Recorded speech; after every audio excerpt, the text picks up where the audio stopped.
देश में 6.5 महीने के बाद कोरोना के नए मामले 5,000 से ज्यादा आए हैं। बुधवार को 5,335 नए मामले मिले हैं, जबकि 13 लोगों की कोरोना से मौत हुई है। इससे पहले 22 सितंबर 2022 को 5,383 नए मामले सामने आए थे।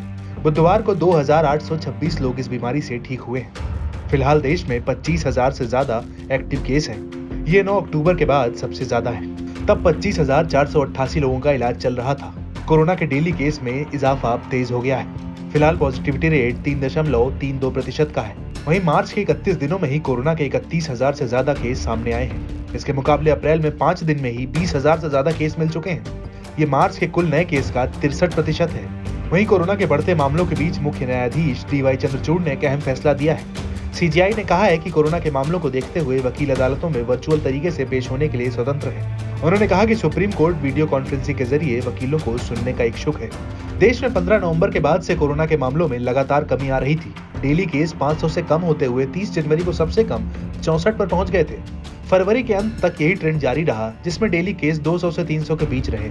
लेकिन मार्च आते ही मामलों में अचानक तेजी आने लगी। 11 मार्च को 500 से ज्यादा मामले सामने आए।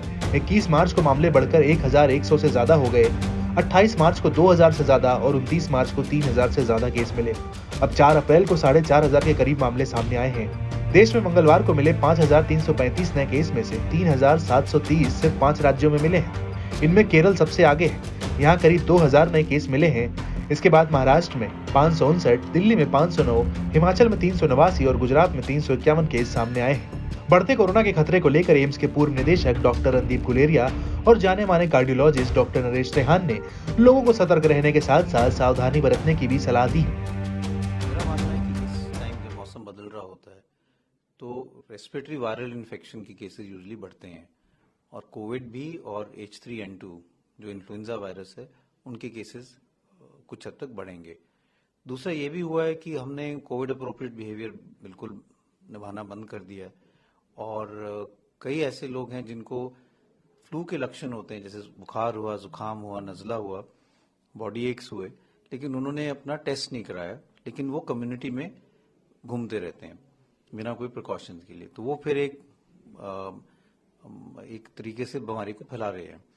तो ये हम देखें कि कोविड अप्रोप्रिएट बिहेवियर नहीं हम कर रहे हैं।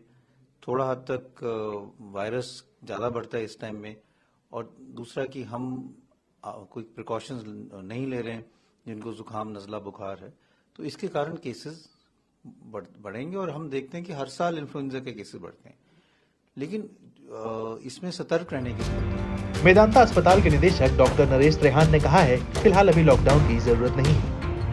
So do not take it casually as it's a common cold, because COVID spreads very fast. So there's no reason why you should give it to other people. So always isolate yourself for those 4-5 days that are necessary. Okay. Often asked question is, should we lock down? No, there's no reason to. But should we become extremely cautious about this spreading flu and also along with it COVID? Yes, we should.